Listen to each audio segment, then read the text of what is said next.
Hello, welcome back. In my last video, I shared a practice for deeply connected couples, and I specifically tied that practice in an interfaith context, particularly if one partner is Jewish. So I'm going to share another practice today, but I'm not going to be so focused on bringing it into a specific context. And really, with this practice, with the other one, they can really be applied in a variety of different couples contexts.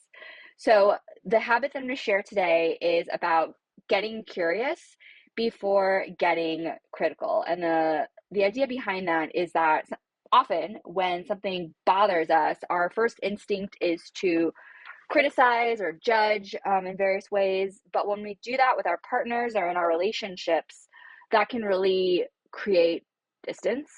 So instead, a way to resolve that or to respond to something that bothers us is to respond with curiosity, because that can really open the door to empathy, understanding, and connection. And even kind of taking a step back, if you're familiar with me, you know that I have a background in improv.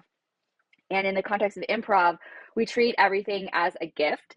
And sometimes a lot of discovery and interesting directions can happen when we respond differently to something than is expected. So if we take that idea and we apply it in a relationship context, something bothers us, and instead of responding negatively, which can just kind of like fuel disconnect, we actually respond in a more expansive, and I don't necessarily want to say positive. I think thinking more expansively is a better way to think about how it is when we respond with curiosity.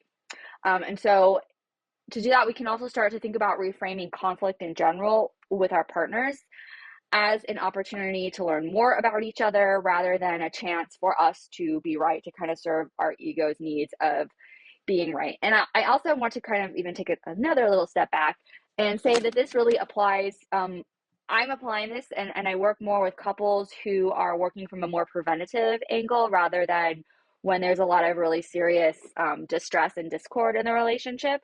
So, this is really intended for couples who want to prevent issues from getting larger, and who really want to kind of be proactive in taking steps to affirm and strengthen their connection before problems arise.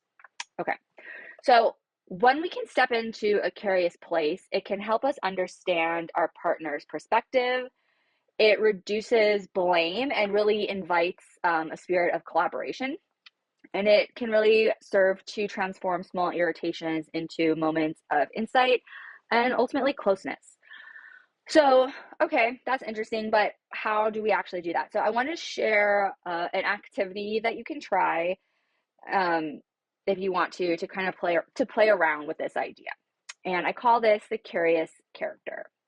So, how this works is step one is to think about a naturally curious character. So, an entity or a person that would ask questions instead of judging. And I'm thinking about these more in a very like one-dimensional way, right? So like a detective, right? Like, and if we were going to be super literal about it, a detective is a very like nuanced and multifaceted person, but we're thinking more just like kind of cartoony almost. Like a detective generally is curious and trying to like figure things out.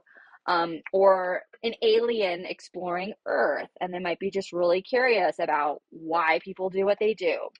A reporter who's kind of trying to understand what's happening, and they're not being judgmental, they're being more objective. A time traveler, a very friendly robot who's very curious about human nature and human behavior, or really, archetypally, any kind of explorer energy, and how that might be embodied or what that might look like, could be in a lot of different ways. So that's step one.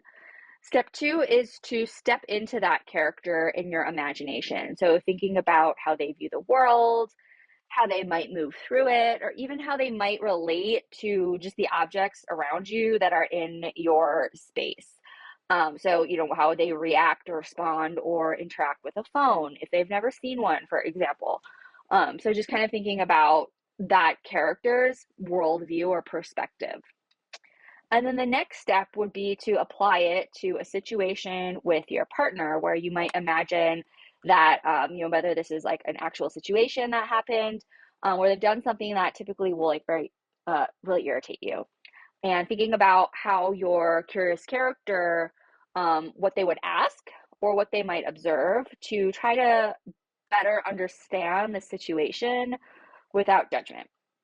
And so you can think through that, kind of just in your mind. You could write it down, or you could even maybe move your body or your posture into how that character might stand or might move or might be oriented. Like how could you physically like embody that character's curious reaction? And with all of this, it all comes from a place of serving your own growth, right? So none of this is ever going to go into a negative place. This is all really about supporting your own personal growth and evolution and moving you forward in a forward direction. And the key here is really one of play and curiosity and leaning into learning rather than assumption or blame.